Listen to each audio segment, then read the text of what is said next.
आज का टॉपिक है हमारा ईसीजी। ईसीजी होता क्या है?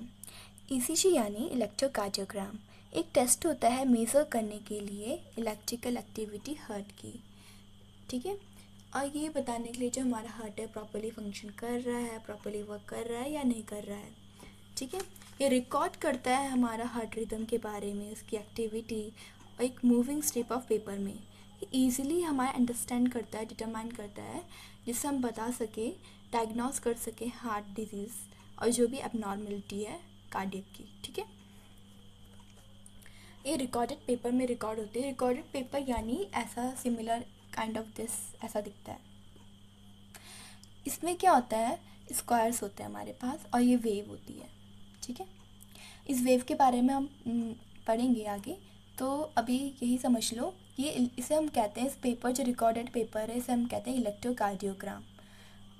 मोस्टली क्या कन्फ्यूजन ये होती है इलेक्ट्रोकार्डियोग्राफ और इलेक्ट्रोकार्डियोग्राम के बारे में। इलेक्ट्रोकार्डियोग्राम में हम वेव्स के बारे में पढ़ते हैं, PQRST इंटरवल के बारे में पढ़ते हैं। तो इलेक्ट्रोकार्डियोग्राम यानी इसमें हम स्टडी करते हैं वेव्स की। ठीक है, और इलेक्ट्रोकार्डियोग्राफ जो मशीन होती है ECG को, उसे कहते हैं। तो अब हम बात करते हैं PQRS वेव के बारे में।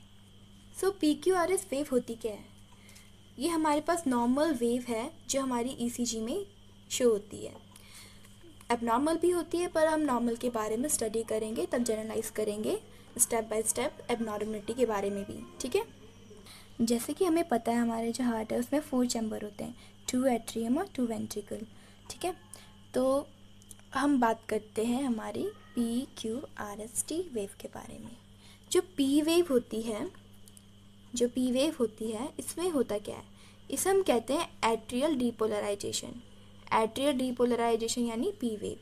इसमें होता क्या है, जो एट्रियम होता है हमारा वो कॉन्ट्रैक्ट करता है और ब्लड कहाँ लेके जाता है, वेंट्रिकल में। ठीक है, और जो हमारा QRS को हम QRS कॉम्प्लेक्स कहते हैं। QRS कॉम्प्लेक्स में क्या होता है, जब वेंट्रिकल्स होती है हमारी क्या करती है, कॉन्ट्रैक्ट करती है। वेंट्रिकल जब कॉन्ट्रैक्ट करेगी वो कहाँ लेके जाएगी, ब्लड को बंडल ब्रांच में लेके जाएगी। तो इसे हम कहते हैं वेंट्रिकुलर डीपोलराइजेशन, QRS कॉम्प्लेक्स को। ठीक है, अब बात करते हैं हम T वेव की। जो T वेव होती है इसे हम कहते हैं वेंट्रिकुलर रिपोलराइजेशन। रिपोलराइजेशन यानी इसे हम कहते हैं रिकवरी वेव। इसमें ये होता है कि जो हमारा ब्लड होता है ना, come back to the ventricle में दोबारा से आ जाता है। और ये हमारे पास जो इंटरवल दिए हैं, जैसे कि PR इंटरवल हो गया, ST इंटरवल हो गया और QT। जो हमारा PR हो गया इंटरवल यानी जो हमारे पास जो डिस्टेंस होता है, जो P से लेके R तक के बीच का डिस्टेंस, उसे हम इंटरवल कहते हैं। तो PR इंटरवल हो गया और एक ST इंटरवल हो गया। ठीक है, और इसका मतलब जो ड्यूरेशन होती है 0.20 सेकेंड की होती है। यही था हमारा टॉपिक अभी जो कवर हुआ है ECG के बारे में। अब नेक्स्ट हम पढ़ेंगे हार्ट रेट के बारे में। हार्ट रेट होती क्या है? नॉर्मल ECG में हम हार्ट रेट जब कैलकुलेट करते हैं, ये हमारे लिए होती है जब हमारे पास क्या होती है, RR इंटरवल क्या होता है, रेगुलर होती है। हमें जैसे पता है नॉर्मल हमारा जो ग्राफ होता है वो ऐसा होता है ना, ये P वेव हो गई,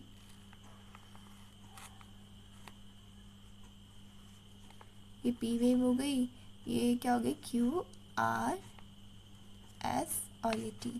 ठीक है, तो इसमें जो हमारा R इंटरवल होता है, जो R जो होता है ना, R इंटरवल मतलब जो एक वेव तो ये हो गई, और नेक्स्ट जो दूसरी वेव होगी उसका जो R इंटरवल होगा, उसके बीच में जो डिस्टेंस होती है उसे हम कैलकुलेट करते हैं। और डिस्टेंस हमें पता है, जो हमारे पास ग्राम रहता है, इलेक्ट्रोकार्डियोग्राम रहता है, उसमें स्क्वायर्स होते हैं, वो स्क्वायर्स ऐसे होते हैं, तो हमें स्क्वायर्स काउंट करने पड़ते हैं। ठीक है, तो अब हम बात करते हैं इसमें कि हम हार्ट रेट कैसे फाइंड करेंगे, किसमें, रेगुलर RR इंटरवल में। सपोज हमारे पास ECG की रीडिंग में हमें ये ग्राफ दिया है। ठीक है, और हमें पता है, एज्यूम करना है कि हमारे पास क्या है यहाँ पे इस ग्राफ में, इस ग्राम में हमारे पास क्या है, स्क्वायर्स हैं।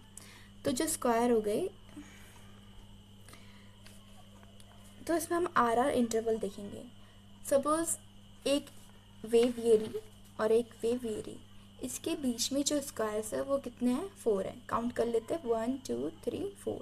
तो 4 समथिंग क्या है, आर इंटरवल है। तो क्या करेंगे हम, इसको हम हार्ट रेट हम निकालेंगे। तो हार्ट रेट निकालने के लिए हमें क्या करना पड़ता है, इसका फॉर्मूला होता है, ये कब लगेगा फॉर्मूला, जब हमारे पास आर इंटरवल क्या होंगे, रेगुलर होंगे, ठीक है। और रेगुलर यानी जो उनकी जो वो होगी हाइट होगी, आर इंटरवल की डिस्टेंस जो होगी वो क्या होगी, सेम होगी, ठीक है।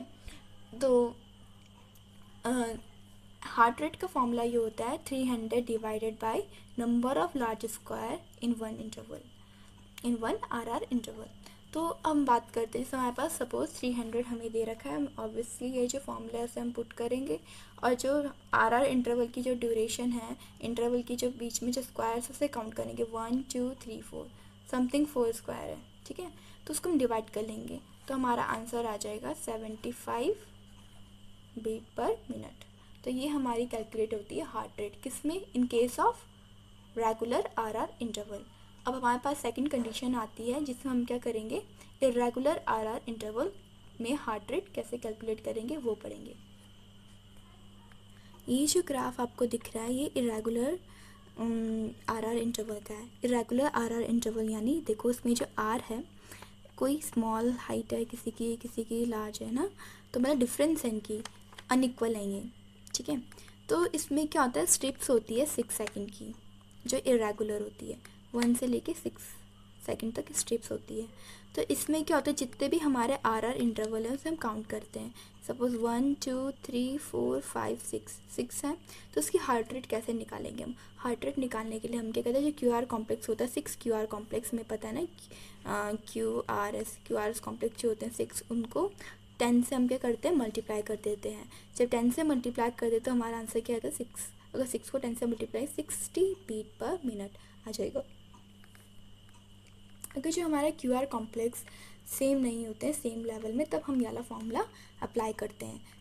और जब हमारा रेगुलर होता है आर इंटरवल, तो हमें पता है हमें कौन सा फॉर्मूला यूज़ करना है, इसमें जो 300 divided by number of squares in between the R interval.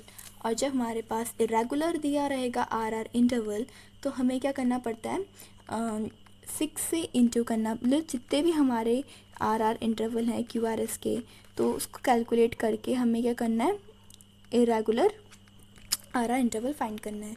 तो अब हम बात करते हैं नॉर्मल जो वेव होती है उसके बारे में। तो जो हमारे पास ये वेव है, ठीक है, ये हमारे पास पी है, पी वेव है, क्यू आर एस टी। जो जो पी वेव होती है, जो एक स्क्वायर होता है उसमें भी स्मॉल स्क्वायर होता है, ठीक है, स्मॉल स्क्वायर होते हैं। तो उसकी जो विड्थ होती है वो 3 बॉक्स तक रहती है, ठीक है, नॉर्मली 3 बॉक्स तक रहती है। और जो हमारी लेंथ होती है वो 2.5 बॉक्स तक रहती है। ये नॉर्मल बता रही हूँ मैं, ठीक है। अब जब एबनॉर्मलिटी आ जाती है पी वेव में, तो क्या क्या हमें पता चलता है, अगर पी वेव में एबनॉर्मलिटी आ गई, एबनॉर्मलिटी कैसे आ सकती है, अगर इसका साइज़ चेंज हो गया, साइज़ में डिफरेंस आ गया, ठीक है, तो हमारी एबनॉर्मलिटी सीन होगी। अगर पी वेव के बारे में बात कर रहे हैं, तो इसमें क्या होता है कि वृत्त में अगर क्या हो गया, एबनॉर्मलिटी आ गई, तो हम इसे बोलते हैं LAE। LAE यानी लेफ़्ट एट्रियम इनलार्जमेंट। जो लेफ़्ट एट्रियम होगा वो क्या हो जाएगा, तुम्हारा इलार्जमेंट हो जाएगा उसका। और जो लेंथ में अगर एबनॉर्मलिटी आ गई, अगर लेंथ में एबनॉर्मलिटी आ गई पी वेव की, तो इसका मतलब होता है RAE। RAE यानी राइट एट्रियम इनलार्जमेंट, ठीक है। अब हम कैसे आइडेंटिफाई करेंगे कि LAE हुआ है या RAE हुआ है, इसमें हम क्या देखेंगे, इसमें लेंथ में हम देखेंगे, जो वेव होगी उसकी इमेज में हम देखेंगे कि कैसा हमारा जो सर्ज है, पी वेव का जो सर्ज है कैसा चेंज हो रहा है। अब हम बात करते हैं जो एबनॉर्मलिटी के बारे में, किसमें, पी वेव की। जो नॉर्मल होती है हमारी पी वेव, तो नॉर्मली ऐसे दिखती है, ठीक है, और V1 में ऐसे दिखेगी हमें। ये V1 ये लीड होती है हमारी ECG में। अब हम इसके बारे में और डिटेल में बताऊंगी। तो अभी हम बात करते हैं जो एबनॉर्मलिटी हमने पढ़ी थी right atrium enlargement. Right atrium enlargement हमारा कब होता है? जब हमारी लेंथ में एबनॉर्मेलिटी होती है। और लेफ्ट एट्रियम इलाजमेंट कब होता है? जब हमारी किस में होती है एबनॉर्मेलिटी? विड्थ में। जो जब लेंथ में होती है राइट एट्रियम इलाजमेंट, तो हमारा जो पी वेव होती है वो ऐसा दिखती है, उसकी फॉर्मेशन इस शेप में हो जाती है। और जब हमारी लेफ़्ट एट्रियम इलाजमेंट होती है तो उसकी फॉर्मेशन ऐसे हो जाती है पी वेव की। और जब हमारी राइट एट्रियम इलाजमेंट के साथ साथ लेफ़्ट एट्रियम इलाजमेंट होगा, तो देखो इसमें लेंथ में भी चेंज हो रहा है और विड्थ में भी चेंज हो रही है। ये 3 बॉक्सेस में आनी चाहिए थी, जो विड्थ होती है ये उससे बाहर आ जाती है, और जो लेंथ होती है 2.5 बॉक्सेस में आनी चाहिए, ये भी उससे बढ़ जाती है। तो मतलब ये एबनॉर्मेलिटी दिखाती है इलाजमेंट ऑफ राइट एट्रियम और इलाजमेंट ऑफ लेफ्ट एट्रियम। तो ये हमारा होता है पी वेव की एबनॉर्मेलिटी। अब हम बात करते हैं जो क्यूआरएस कॉम्प्लेक्स होता है, उसमें हमें ये पता चलता है कि जो कैसी एबनॉर्मेलिटी है। वेंट्रिकल की क्यूआर कॉम्प्लेक्स का काम क्या होता है? ये वेंट्रिकल जब कॉन्ट्रैक्ट होते हैं ये बंडल ब्रांच तक ब्लड को लेके जाता है, ठीक है। तो इसमें जो इसकी ड्यूरेशन होती है 0.08 से नॉर्मल होती है, ठीक है, सेकंड तक। अगर हमारा 0.11 से ज़्यादा हो गया तो मतलब इसमें क्या हो सकता है? वेंट्रिकल बंडल ब्रांच ब्लॉक होती है। तो वेंट्रिकल बंडल ब्रांच ब्लॉक होती है, ये भी हमारी 2 टाइप्स की होती है। एक तो होता है हमारा राइट बंडल ब्रांच ब्लॉक, और एक होता है लेफ्ट बंडल ब्रांच ब्लॉक, जिसे हम बोलते हैं RBB और हम बोलते हैं BBB, यानी LBB यानी लेफ्ट बंडल ब्रांच ब्लॉक। अब हम बात करते हैं QRS एबनॉर्मेलिटी के बारे में। नॉर्मल हमारा जो QRS होता है वो ऐसा दिखता है V1 लीड में, ठीक है। और जो राइट बंडल ब्रांच ब्लॉक होता है तो हमारा QRS ऐसे फॉर्म होता है। अगर लेफ्ट बंडल ब्रांच ब्लॉक हुआ तो हमारा QRS ऐसे। इसमें ये कैसे डिनोट कर सकते हैं कि W के शेप में अगर फॉर्मेशन हो रही है तो मतलब लेफ्ट बंडल ब्रांच ब्लॉक है। अगर हमारा N के शेप में हो रही है यानी राइट बंडल ब्रांच ब्लॉक है। अब हम बात करेंगे टी वेव के बारे में। जो टी वेव होती है ये हमारी क्या होती है? कभी कभार इन्वर्टेड रहती है जब कोई एबनॉर्मेलिटी आती है, ठीक है। और ये मोस्ट इम्पॉर्टेंट सेगमेंट है टी वेव। ये हमारी जनरलाइज करता है बहुत सारी एबनॉर्मेलिटी के बारे में, और मोस्टली टी वेव को ज़्यादा फोकस किया जाता है और ST वेव को भी। अभी हम टी वेव की एबनॉर्मेलिटी के बारे में जानेंगे। जब हमारी जो टी वेव होती है नॉर्मली इस शेप में होती है, ठीक है। अगर वो डाउनवर्ड हो गई, इन्वर्टेड हो गई, तो उसे हम बोलते हैं इन्वर्टेड टी वेव, ठीक है। सो जब हमारी जो टी वेव हो जाती है वो हाईएस्ट चल जाती है, पीक्ड में चली जाती है, हमें पीक टी वेव कहते हैं। और जब हमारी टी वेव फ्लैट हो जाती है उसे फ्लैटेड टी वेव कहते हैं, ठीक है। और जब हमारी जो टी वेव होती है वो 2 शेप में दिखती है, ठीक है, उसे हम बोलते हैं बाइफिट। ये एबनॉर्मेलिटी होती है टी वेव की, ठीक है। हमने आगे एबनॉर्मेलिटीज़ पढ़ी थी इमेज फॉर्मेशन को लेके, इन्वर्टेड, पीक, फ्लैटेंड और बाइफिट के बारे में। उसी के साथ साथ मैंने अब टी वेव को क्या किया है? डिवाइड किया है according to this image formation. And जो उसमें डिजीज़ कंडीशन है पेशेंट को, जो कंडीशन हो सकती है जो हम स्टडी करेंगे टी वेव में, अगर इन्वर्टेड है, पीक्ड है, फ्लैटेंड है, बाइफिट है, तो किस टाइप की डिजीज कंडीशन होगी तो उसको मैंने मेंशन किया है। तो यहाँ आता है हमारा टी वेव। तो टी वेव में आता है एक प्रोमिनेंट होता है, एक इन्वर्टेड होता है और एक फ्लैटेंड होता है, जो अदर्स में आ गया, और बाई फिजिक होता है यानी बाई फिट भी कहते हैं इसे, ठीक है।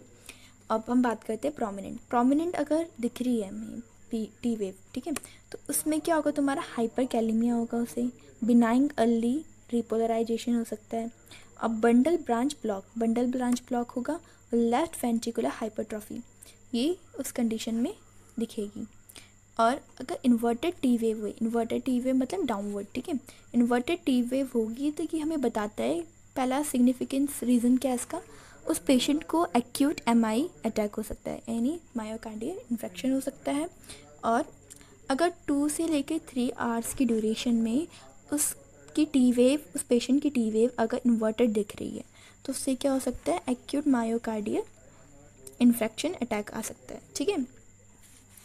और अगर इन्वर्टेड है तो उसमें और डिजीज़ कंडीशन भी हमें दिखती है, जैसे कि pericarditis, left ventricular hypertrophy, CNS injury यानी बंडल ब्रांच ब्लॉक और इंट्रा एब्डोमिनल डिसऑर्डर यानी पल्मोनरी एम्बोलिज्म भी दिखता है। हम अदर फ्लैटन या बाइफिट के बारे में बात करेंगे। इसमें हमारा आता है मेटाबॉलिक, पोस्ट इलेक्ट्रिकल, कार्डियोवैस्कुलर, ये सब दिखेगा। अब नेक्स्ट है एसटी वेव के बारे में। नॉर्मल हमारा जो ग्राफ होता है PQRST, एसटी वेव में जब एबनॉर्मलिटी कैसे आएगी, अगर एसटी जो हमारा इंटरवल है अगर वो एलिवेट हो गया या फिर वो क्या होगा डाउनवर्ड चलेगी यानी डिप्रेशन हो गया, तो इसमें भी दो कंडीशन आती है। नॉर्मली अगर हम बात करते हैं एसटी वेव की तो उसकी जो इमेज होती है ग्राफ में ऐसे दिखती है, जो रीडिंग होती है वैसे दिखती है, ठीक है। और जो एसटी डिप्रेशन में क्या होगा, तुम्हारा जो एस वाला है और जो टी है वो तुम्हारा क्या हो जाएगा डाउनवर्ड आ जाएगा, इसे हम बोलेंगे एसटी डिप्रेशन, ठीक है। अब एलिवेशन कब होगा, जो एसटी क्या हो जाएगा बेस लाइन से ऊपर चले जाएगा, तो इसे एसटी एलिवेशन कहेंगे।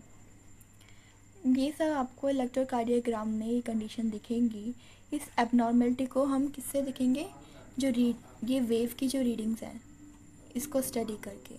तो इसमें हमें इम्पॉर्टेंट यही है कि हमें एलिवेशन पता होना चाहिए और डिप्रेशन पता होना चाहिए। अगर एलिवेशन हो रहा है तो कौन कौन सी एसटी सेगमेंट का अगर एलिवेशन हो रहा है तो कौन कौन सी डिजीज़ कंडीशन हो सकती है, अगर क्या हो रहा है डिप्रेशन हो रहा है एसटी सेगमेंट का तो कौन कौन सी डिजीज़ कंडीशन हो सकता है। अब उसके बारे में हम बात करते हैं। एसटी सेगमेंट में हमारे पास पता है कि दो कंडीशन अराइज होती है, एक एलिवेशन और दूसरी डिप्रेशन। एलिवेशन में हम एक्यूट पेरिकार्डाइटिस पर देखते हैं और कार्डियोमायोपैथी हो सकती है, हाइपोथर्मिया और हाइपरकैलेमिया, लेफ्ट वेंट्रिकल एन्यूरिज्म, ये सब उस पेशेंट को हो सकता है ये कंडीशन अगर उसका एसटी एलिवेशन हो रखा है। अगर एसटी डिप्रेशन हो रखा होगा तो उसका क्या हो रखा होगा बीबीबी यानी बंडल ब्रांच ब्लॉक, ठीक है। लेफ्ट वेंट्रिकुलर हाइपरट्रॉफी होगी, टैकीकार्डिया होगा। हम बात करते हैं सेप्टल वॉल। सेप्टल वॉल में आता है V1 V2 से डिनोट करते हैं। इंफीरियर लीड जो होती है 2 3 और AVF से, जो एंटीरियर होती है V3 V4 से। ये सब जो सिंबल्स हैं जिसे हम डिनोट करते हैं ये आपको दिखेंगे इलेक्ट्रोकार्डियोग्राम में, ठीक है। अब हम बात करते हैं दो कंडीशन राइज होती है, आर्ट्रियल फिब्रिलेशन और आर्ट्रियल फ्लटरेशन। आर्ट्रियल फिब्रिलेशन जब हमारा आर जो इंटरवल होता है वो इरेगुलर होता है। इरेगुलर मतलब जो उनके बीच में जो गैप डिस्टेंस होता है वो इरेगुलर है, इक्वल नहीं है, तो इसे हम बोलते हैं एट्रियल फिब्रिलेशन, ठीक है। और एट्रियल फ्लटरेशन उसे कहते हैं जब हमारे पास रेगुलर होती है, जो आर का इंटरवल होगा वो इक्वल डिस्टेंस में होगा और सेम होगा और रेगुलर होगा। अब हम इसे इलेक्ट्रोकार्डियोग्राम में दिखाएंगे कैसा कैसा होता है। सो जो इलेक्ट्रोकार्डियोग्राम में जो वेव्स होती है वो ऐसे दिखती है।